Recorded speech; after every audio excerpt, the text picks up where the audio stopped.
just can't prolong and really put everything that I need to in place to prepare you for this particular message. But I do need to let you understand that this message is powerful, not as so much as you won't shout about it, but the information that God has placed in my spirit to disseminate to you.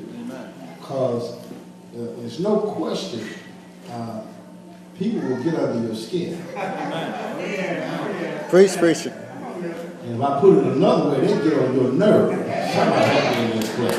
And they can get on your last nerve. Well, let me start out this particular message, this segment of it, part one, if you would. Let me say that there was a great philosopher. His name, history records his name, John Hunter. In this particular philosopher, Dr. Hunter, he had a problem that it encompassed two things, and both of them were bad. Somebody say bad. Mm-hmm. Dr. Hunter, he had a bad heart, and he had a bad attitude. Somebody help me. Bad heart, somebody say bad heart. And somebody say a bad attitude. And Dr. Hunter, he being a philosopher, he would always challenge people because of that's the nature of being a philosophy. And so he made a statement.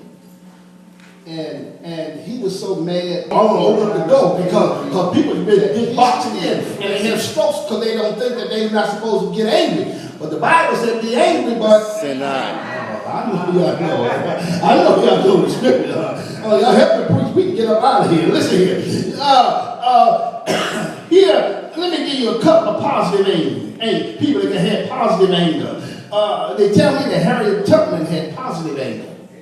Her anger was so entrenched in her in a positive way that she created a way of relieving individuals from slavery called the Underground Railroad. Positive anger. They tell me that Dr. Martin Luther King had positive anger. Amen. Although there was indignation and all kinds of accusations against him, he took them and got enough angry folks together and he had what we call a march on Washington. Positive anger is black folks and white folks. And when in the election of, I believe it was 2008, some kind of way this country got mad enough to understand that racism has got to cease, got to stop. Somebody help me here.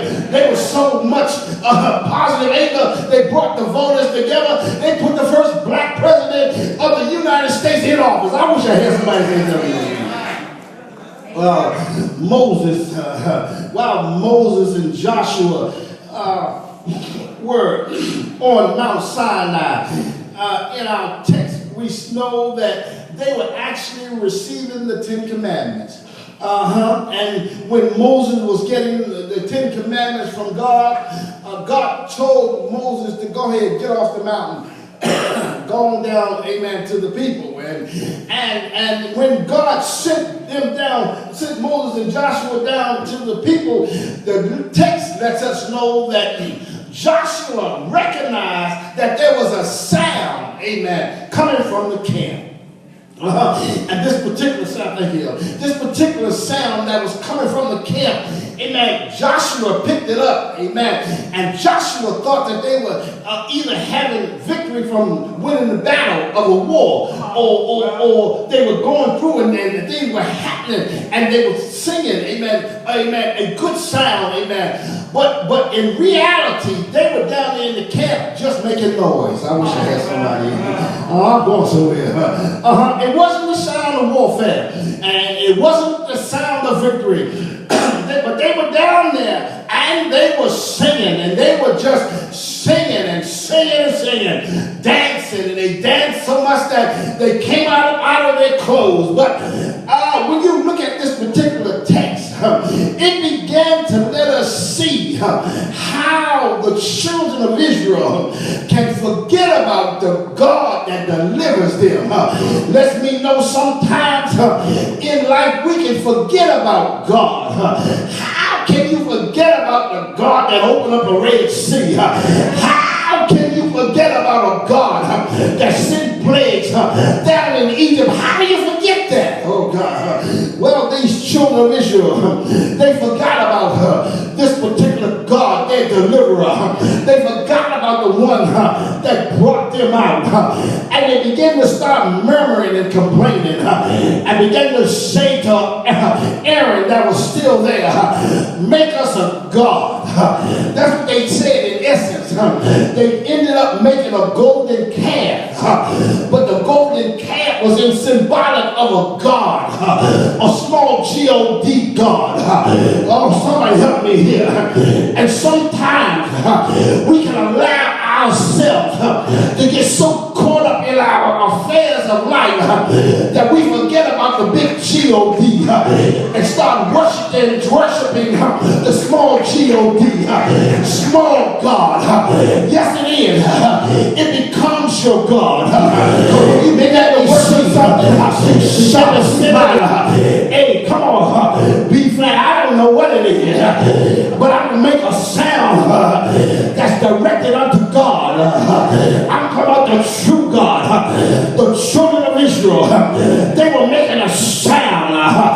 Now God heard the sound because he told Moses, get off the mountain.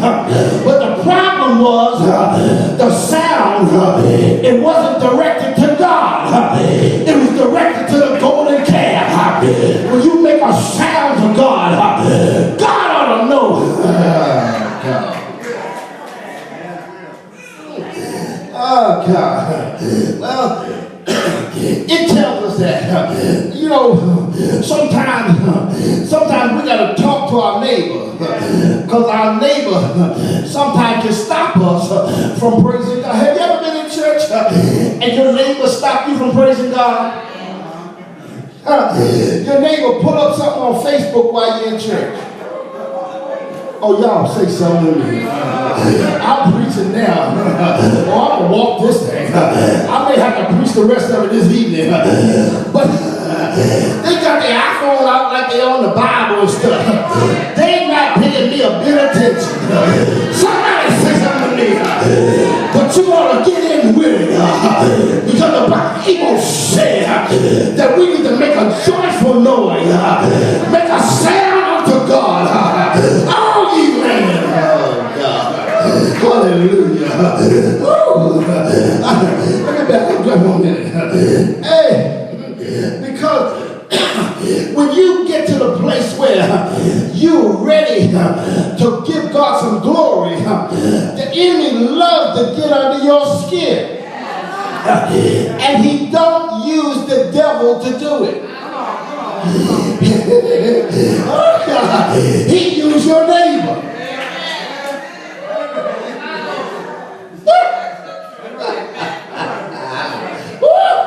Boy, I can preach this thing. I really can. I can preach. I can preach.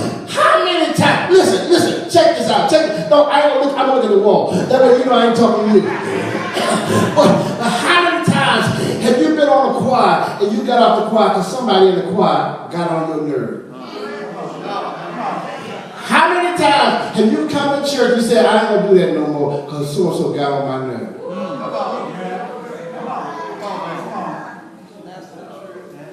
That no good so-and-so got under my nerve. She ain't working, he ain't, you know. Somebody help me, I'm preaching, y'all. I ain't looking at the wall. Let me know. How many times God delivers you and then he brings you out and you find yourself back in it again? Come on, somebody, help me here. How many times? God. Let me look at Moses. Let me talk about him. And talk about Moses when he came down off the mountain. I want you to know that Moses, then people got under his skin so much that he began to tell God, they're not my people, they're your people. Somebody help me here. Saying, God, these ain't my people, they're your people. Sometimes it gets under your skin so much that you begin to start complaining and and murmuring, and you as a leader begin to start giving it to God, saying, God, this is yours. Take this mess that you've given me. I don't want it no more. But I want you to know, I'm bringing this thing in. Come on, take me home, Saul. I'm bringing it in.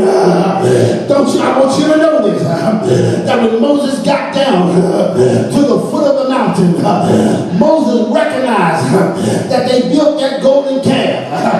Moses recognized that they were dancing and singing unto a God that couldn't do nothing for them. Can you imagine?